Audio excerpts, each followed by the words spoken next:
This is an introducing our new, how do we want to say it? Snowie Cube Pro. Snowie Cube Pro. Okay. That name was harder to come up with than you would think. It's the Snowie Cube Pro. So we're going to introduce it, and I want to talk to you about it. And if you own the Snowie 3000, I want you to know you have the best shaver made in the world, but now you have the second best shaver made in the world. Because this one is neat. I'm going to tell you why, but I want you to know some things. This shaver can make you $1,000, $2,000, or $3,000 or more a day. Doesn't change.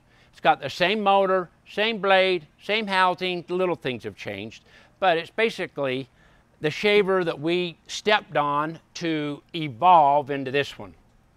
And if by chance you've got one of these that's like 15 years old and it is yellow and beat up and broken, you could buy just the plastic molded parts here, and we could put it together with your expensive parts, the motor and the gearbox and everything, and get you looking like this. Now, I want to, so this shaver was a vacuum formed process. I want to show you some things here. See that, how that thinned out? This started out 5/16 thick. And when you vacuum form, it thins out the more you stretch.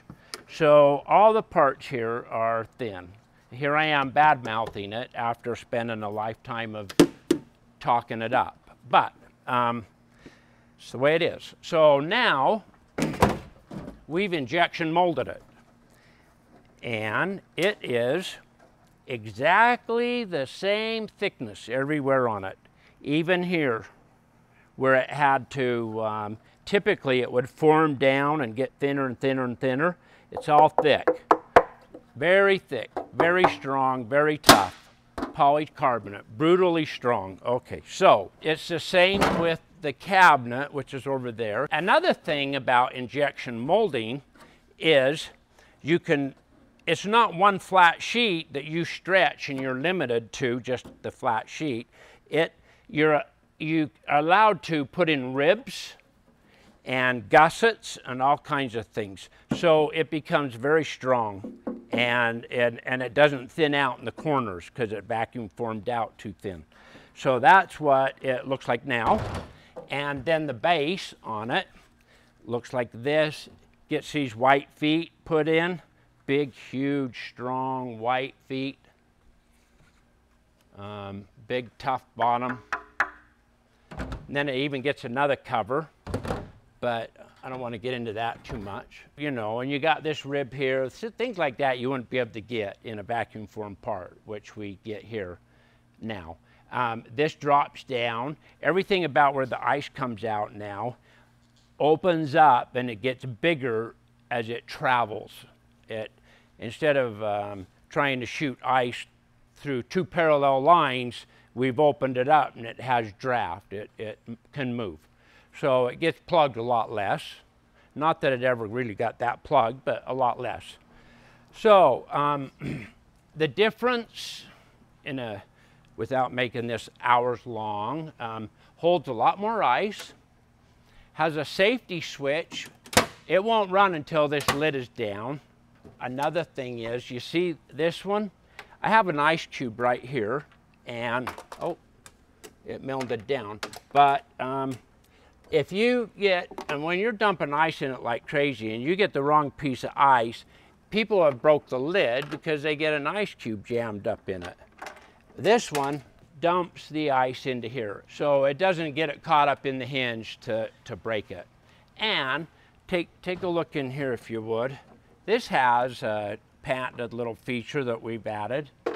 It's this little bump here, and what that bump does, typically you get ice from an ice vendor and they make cubes, but then the cubes on a hot day will melt a little, and then when they freeze back together, you get a clump like that big. So this, when it goes in as a clump, people do one of two things. They either take a hammer or an ice pick or they take that clump and throw it away, but they got to break it down. Where this spins it around and it cracks it back to the normal size cube that they should be. Meaning if these two pieces were fused and they went in here, that would bust them in half or separate them so that they could shave. And then like here, everything that's there, it just rolls it in. The hinge isn't getting broken. Plus, we're talking thick polycarbonate. It doesn't want to break. It's too tough. It's got handles, real nice handles, big handles that are like chimneys for letting hot air out. And it has this big hole here that's like a vent for letting air in. And one day, give me another year, I'm going to be using the ice cold water and what little bit of snow that doesn't go in a cup that lands in the drip pan is going to now sit on a heat transfer piece of aluminum or stainless. It's going to pull air past that and blow the ice cold air up into this cabinet around that motor, and it's going to help cool it on those 104-degree days that you're running the heck out of this, selling shaved ice to all those people lined up wanting to buy them. You're going to have all this cold air blowing up in here, keeping the motor cold. But that is for another day. Now, I wanted to show you another handle. Look at this handle right here where my fingers are. Nice and big, easy to hold, soft. And then other ways people grab this is like this. They hold it, or you can grab it here in this handle and hold it.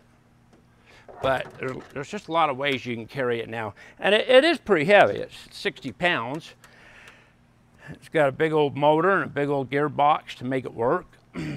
Takes that weight. But we've got this stronger than ever base, stronger than ever cabinet. It's not vacuum formed out of one piece of sheet. It's ribbed where it needs ribs. And take a look at this one.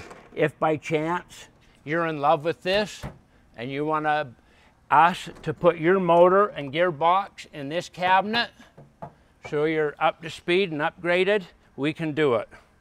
And we'll be fair and do it at a pretty good price.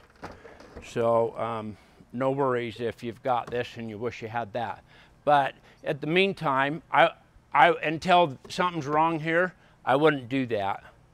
I would get your $1,000 a day running this shaver and just know that one day you can upgrade.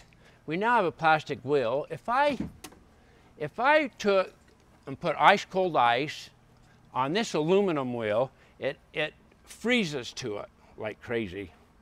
And I mean, we could do it right now. And also, because it's aluminum, and it's dense, it takes a lot of the ice and goes water, slush, snow. It takes a bit of ice to cool it off. Being plastic, it always is letting the ice slip off and things. It looks like this, big, thick, strong. The ice doesn't freeze to it. You probably heard me say in the past, it's kind of like a plastic ice tray compared to a metal ice tray. The ice cubes jump out of the plastic ones. The metal ones, you kind of had a lever to break it and shear it up. But Did you tell them the difference in how much ice they hold? a little bit. What was our wording on that? That's So you're 7 3/4 pounds. yeah, 7 3/4 pounds of ice, 12 1/2 pound about of ice. So this holds 60% more ice than that one. 4.5 pounds. 4.5 pounds more. Yeah, you could dump a 10-pound bag in this all day long, or a half of a 20-pound bag, dump it in, then you got, when it's empty, you dump the other half in. For years, we drove this shaver with the switches and the foot switch, but for some reason the last year, I don't know if it's our batch of switches or just what, but we've burned up a lot of switches. So now, instead of running the power through these switches, we only use these switches to run a relay, and the relay has big, heavy contacts that take the spark, and it'll eliminate the switches going bad, totally eliminate it. It'll run it all through a relay. And the relay's made to take a big, heavy spark, or like a 30 amp relay compared to a switch that's made for 10 or 20 amp. Now we've got a lot more amperage that we can handle. So that problem will go away. Any problem that we can see, we're going to resolve them as quickly as we can get on them and resolve them. If you have one of these shavers and the foot switch or the rocker switch here goes bad, we can upgrade these to a relay that will, once again, it takes the heavy spark. It's made to, so it's not going through these switches, so you won't have that problem of burning the switches up. Also, I probably should mention that we make a block shaver, and it was the same thing, made with vacuum formed parts, and we don't have they're still being molded, the cabinet. I have them, but not in clear.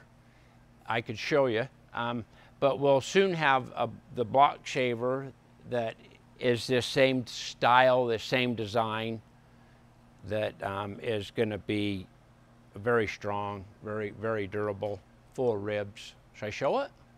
It's up to you, man. Should I grab it? Why don't I show it? No?